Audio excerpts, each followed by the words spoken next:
नमस्कार दोस्तों, अपनी पाठशाला चैनल पर आप सभी का हार्दिक स्वागत है। तो मित्रों, कैसे हो आप सभी? मैं आशा करता हूं कि आप सभी स्वस्थ होंगे, मस्त होंगे और निरंतर अपनी पढ़ाई में लगे हुए होंगे। तो मित्रों, मैं फिर से हाजिर हूं एक नए टॉपिक के साथ में, और आज का अपना टॉपिक होगा तार सप्तक के प्रवर्तक अज्ञेय का जीवन परिचय, यानी प्रयोगवाद और नई कविता के सूत्रधार व तार सप्तक के प्रवर्तक और कठिन गद्य के प्रेत कहे जाने वाले सच्चिदानंद हीरानंद वात्स्यायन अज्ञेय का जीवन परिचय लेकर के। और मित्रों, अज्ञेय से संबंधित उनकी रचनाओं का एक प्रश्न हर भर्ती में जरूर पूछा जाता है, उनका क्रम पूछा जाता है, उनका काल पूछा जाता है। तो आप अज्ञेय का जो जीवन परिचय उसे अच्छे से याद कीजिएगा। तो शुरू करें आज की क्लास का ये पहला प्रश्न। प्रयोगवाद एवं नई कविता के सूत्रधार अज्ञेय का पूरा नाम क्या है? यानी प्रयोगवाद एवं नई कविता के सूत्रधार अज्ञेय का पूरा नाम क्या है? तो इसका सही उत्तर होगा सच्चिदानंद हीरानंद वात्स्यायन अज्ञेय। अब बात करें आज के अगले प्रश्न की। अज्ञेय का जन्म कब हुआ? अज्ञेय का जन्म कब हुआ? तो इसका सही उत्तर होगा 7 मार्च 1911 ईस्वी को देवरिया जिले के कसिया या कुशीनगर में। अब बात करें मित्रों इनके निधन से संबंधित, तो इनका निधन 4 अप्रैल 1987 ईस्वी को नई दिल्ली में हुआ था। अगला प्रश्न, अज्ञेय के माता पिता का नाम क्या था? अज्ञेय के माता पिता का नाम क्या था? तो इसका सही उत्तर होगा पिता का नाम हीरानंद शास्त्री तथा माता का नाम वयंती देवी था। और मित्रों, अगर इनकी पत्नी की बात करें तो इनकी पत्नी का नाम कपिला देवी है। और मित्रों, कहीं कहीं पर दृष्टांत मिलता है कि अज्ञेय की 2 पत्नियां थी, जिसमें एक का नाम कपिला देवी तो दूसरी का नाम सुनीता देवी मिलता है। अब बात करें आज के अगले प्रश्न की। अज्ञेय के उपनाम क्या क्या हैं? अज्ञेय के उपनाम क्या क्या हैं? तो मित्रों, अब हम सच्चिदानंद हीरानंद वात्स्यायन अज्ञेय के जितने भी उपनाम हैं उन उपनामों की चर्चा करेंगे। और मित्रों, इन उपनामों को आप अच्छे से याद रखिएगा, क्योंकि इनसे संबंधित प्रश्न परीक्षा में पूछा जा सकता है। तो सबसे पहले उपनाम की बात करें कि आधुनिक कविता का भारतेंदु किसे कहा जाता है? तो इसका सही उत्तर होगा अज्ञेय। अगला प्रश्न, नई कविता का सलाखा पुरुष किसे कहा जाता है? नई कविता का सलाखा पुरुष कहा जाता है किसे? अज्ञेय को। अगले उपनाम की बात करें तो कठिन गद्य का प्रेत, यानी कठिन गद्य का प्रेत किसे कहा जाता है? तो इसका सही उत्तर होगा अज्ञेय को। और मित्रों, आप सभी से एक प्रश्न कि कठिन काव्य का प्रेत किसे कहा जाता है, इस प्रश्न का उत्तर आप हमें कमेंट्स में दीजिएगा।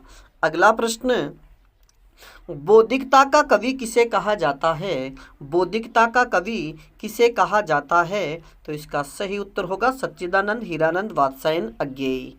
अगला प्रश्न या अज्ञेय का अगला उपनाम परंपरा का भंजक कवि, यानी अज्ञेय को परंपरा का भंजक कवि के नाम से भी जाना जाता है। अहम का कवि, यानी अज्ञेय को अहम का कवि भी कहा जाता है। और अगले उपनाम की बात करें तो कुटी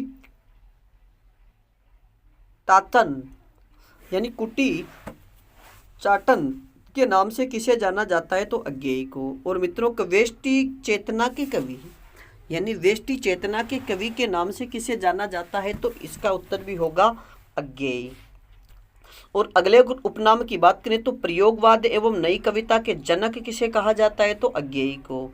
और हिंदी का बुद्धिजीवी कवि एवं शेखर, हिंदी का बुद्धिजीवी कवि एवं शेखर किसे कहा जाता है? तो भी इसका उत्तर होगा अज्ञेय। अब बात करें अगले प्रश्न की। सच्चिदानंद हीरानंद वात्स्यायन अज्ञेय को अज्ञेय नाम किसने दिया?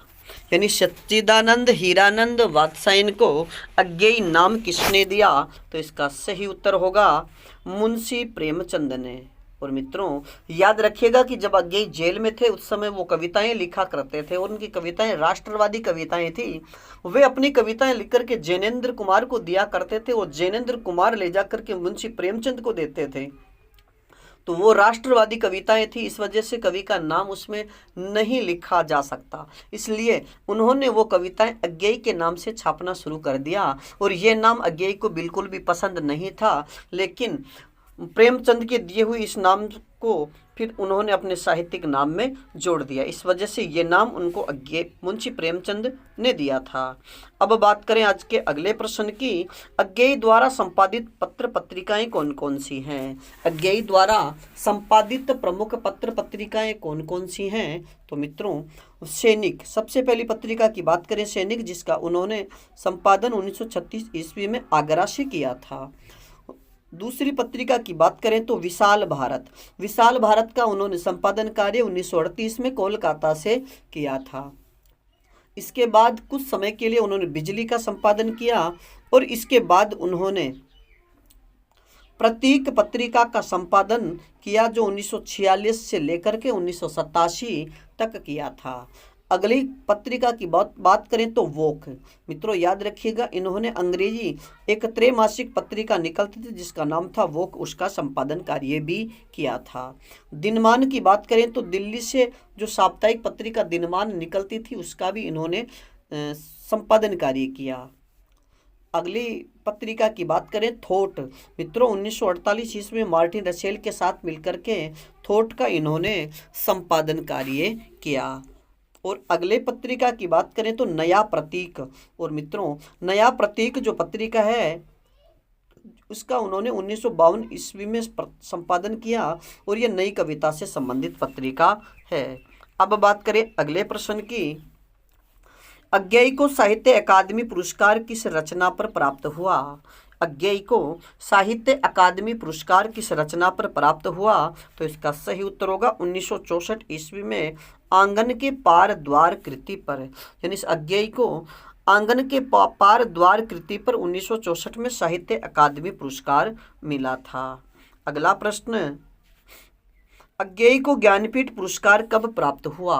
सच्चिदानंद हीरानंद वात्स्यायन अज्ञेय को ज्ञानपीठ पुरस्कार कब प्राप्त हुआ?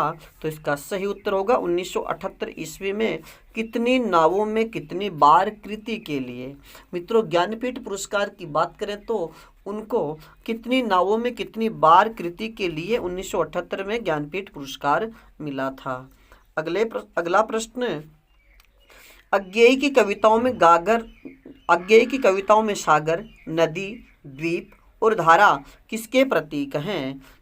अज्ञेय की जो कविताएं हैं जिसमें सागर, नदी, द्वीप और धारा ये किसके प्रतीक हैं? तो मित्रों सागर की बात करें तो सागर जीवन एवं चेतना का प्रतीक है, और नदी की बात करें तो यह समष्टि का प्रतीक है, और द्वीप की बात करें तो यह व्यष्टि चेतना का प्रतीक है। यानी नदी समष्टि यानी समस्त संसार, और द्वीप ये व्यष्टि यानी एक व्यक्ति का प्रतीक है।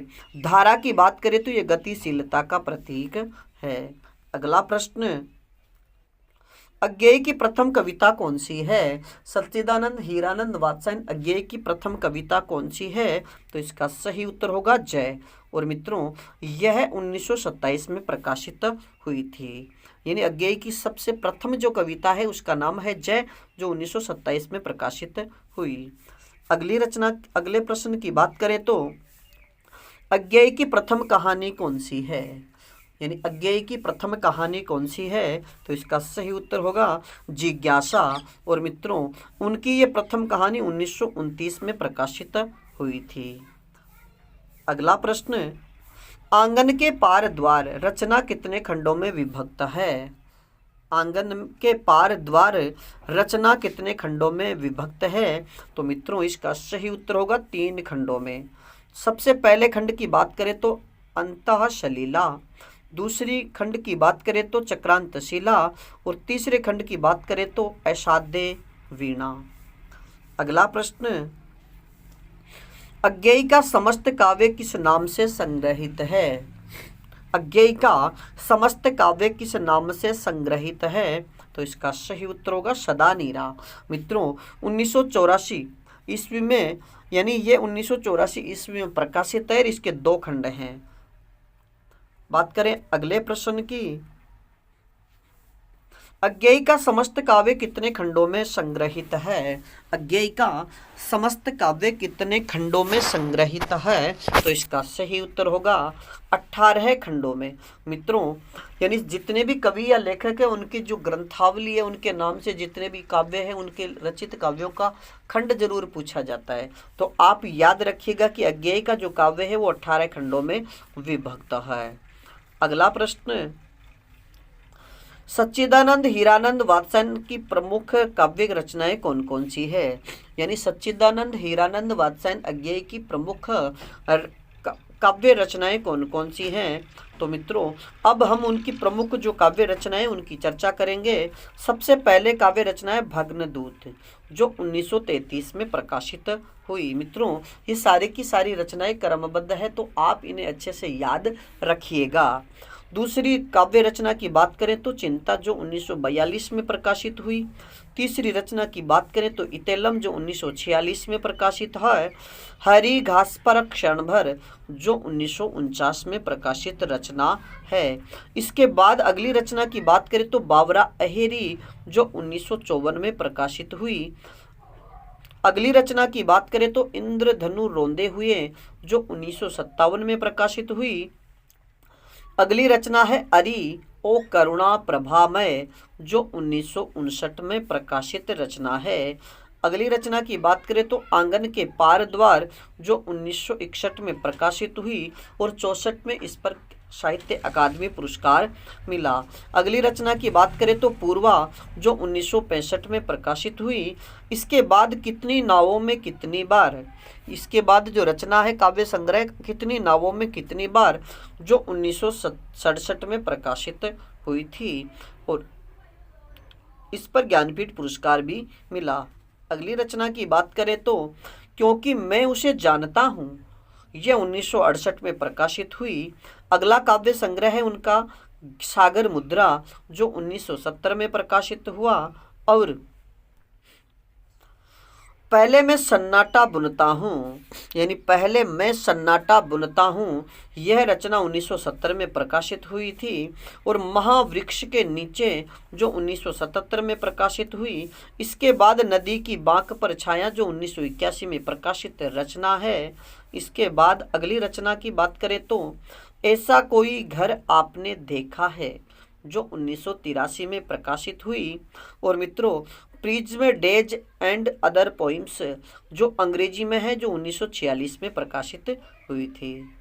अब बात करें आज के अगले प्रश्न की, अज्ञेय की प्रमुख कहानी संग्रह कौन कौन से हैं?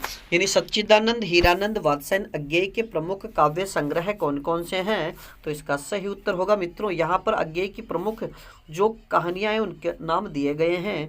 सबसे पहली कहानी की बात करें तो विपथगा, जो 1937 में प्रकाशित हुई।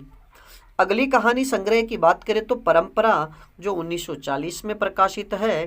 कोठरी की बात करें तो 1945। अमर वल्लरी की बात करें तो ये 1945।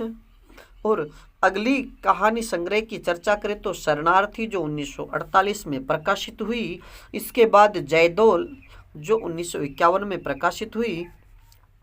और इसके बाद ये तेरे प्रतिरूप, जो 1961 में प्रकाशित हुई। ये सारी की सारी अज्ञेय की कहानी संग्रह है। अगले प्रश्न की बात करें तो अज्ञेय के दो प्रमुख उपन्यास कौन कौन से हैं, यानी अज्ञेय के प्रमुख उपन्यास कौन कौन से हैं? तो मित्रों, सबसे पहले और प्रमुख उपन्यास की बात करें तो शेखर एक जीवनी, यानी शेखर एक जीवनी ये अज्ञेय का सबसे प्रसिद्ध यानी बहुप्रसिद्ध उपन्यास हैं। और मित्रों, ये 2 भागों में है। इसका प्रथम भाग उत्थान नाम से 1941 में प्रकाशित हुआ तथा द्वितीय भाग उत्कर्ष नाम से 1944 में प्रकाशित हुआ था। दूसरे उपन्यास की बात करें तो नदी के द्वीप, जो 1951 में प्रकाशित हुआ। और अगला इनका जो उपन्यास है अपने अपने अजनबी, जो 1961 में प्रकाशित हुआ था। अब बात करें आज के अगले प्रश्न की, अज्ञेय के प्रमुख यात्रा वृत्तांत कौन कौन से हैं? यानी सच्चिदानंद हीरानंद वात्स्यायन के प्रमुख यात्रा वृत्तांत कौन कौन से हैं? तो मित्रों अब इनकी चर्चा करेंगे। अरे, ये अरे यायावर रहेगा याद। अरे यायावर रहेगा याद 19, ये जो यात्रा वृत्तांत है ये 1953 में प्रकाशित हुआ था। अगली यात्रा वृत्तांत की बात करें तो एक बूंद सहसा उछली। मित्रों ये इनमें से कोई भी रचना देकर के आपसे उनकी विधा भी पूछी जा सकती है, तो आप इनकी विधा भी याद रखिएगा कि एक बूंद सहसा उछली। यह यात्रा वृत्तांत कब प्रकाशित हुआ? तो 1960 में। अगले यात्रा वृत्तांत की बात करें तो 20वीं सदी का गोलोक। अब बात करें आज के अगले प्रश्न की। अज्ञेय के प्रमुख निबंध संग्रह कौन कौन से हैं? अज्ञेय के प्रमुख निबंध संग्रह कौन कौन से हैं? तो मित्रों सबसे पहले निबंध संग्रह की बात करें तो त्रिशंकु जो 1945 में प्रकाशित हुआ। दूसरे निबंध की बात करें तो आत्मनेपद जो 1960 में प्रकाशित हुआ।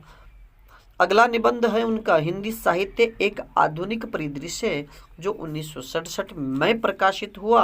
सब रंग और कुछ राग जो 1969 में प्रकाशित निबंध संग्रह है। अगले निबंध की बात करें तो अद्यतन जो 1971 में प्रकाशित हुआ। अगला है आल वाल जो 1971 में प्रकाशित हुआ। इसके बाद अगली रचना की बात करें तो लिखी कागज कोरे जो 1972 में प्रकाशित हुआ। अगली रचना की बात करें तो जोग लिखी जो 1977 में प्रकाशित हुआ था। और अगली रचना की बात करें तो संवत्सर जो 1978 में प्रकाशित हुआ।